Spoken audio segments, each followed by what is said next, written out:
kati singa mugambe era ba blogger SMX gwe yatugambye SMX ya postinga nakola video SMX yakola story nga nabagambye eki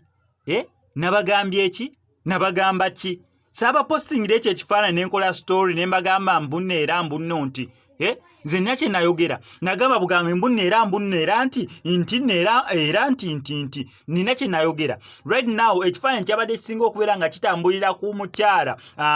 Shiba Kalungi mbu yandibera mbu ng'ekifaananyi ekyo mbu era nti right now abaana ku social media baleese obujulizi obulala nga kiraga omuntu y'omu gwe babadde batambuliza ku Shiba Kalungi alina effamile ye n'omukyala n'abaana kati mbuki kati singa mugambe SMX mbwera mbuki mwagala gamba mbuki social media girabe dduka ate abaana balino mu Uganda balina obwangu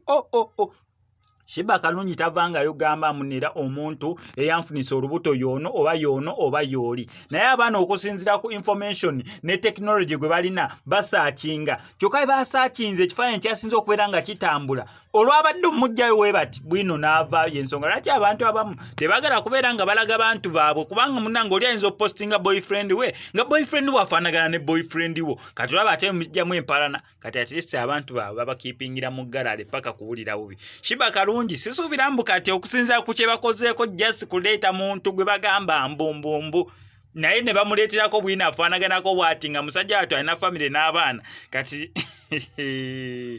kati olwo wagenda najjayo owaddala nga yeye ne tugenda tulaba nga owaddala ate ne Spice Diana nga yeewuwo owaddala ensonga ati abantu babakiipingira mu galale sabaagala nnyo ba boyfriend baabwe kufaanagana nabammwe kati bo ne basalawo abaffe tetujja bapostinga tunaba bakubapostinga tujja postingako ngatto zaabwe tujja postingako bokisa zaabwe tujja postinga obusenya bwe bakozesa tujja postinga entebe mwe batuula naye bo nga tetubapostinze kati mwana wattu ndowooza olaba byatuuseewo kati singa mugambe SMX era gwe nabagambye eki munesonyiweze temuteekako mugambo wano ku SMX Media kankusaba subscribe ngo ngene ku notification bell tujja kwera ku misi nzikiriza nkutegeeze ku Sheyi Ssebugwawo az'okubeera nga akutaasa ennaku n'embeera embi mw'oli mu kubeera ng'oyita naddala gwe ali ebweru nga visa egaanya onoonyeza omulimu gugaanya empapula zikutawaanya ssente zikuyita myagaana gyangalo otawanyizibwa ensonga z'omukwano Sheyi Ssebugwawo az'okubeera nga akutaasa ennaku eyo nga akulombera edduwa mukubireko ku enamba y'essimu tojja kubeera nga wejjusa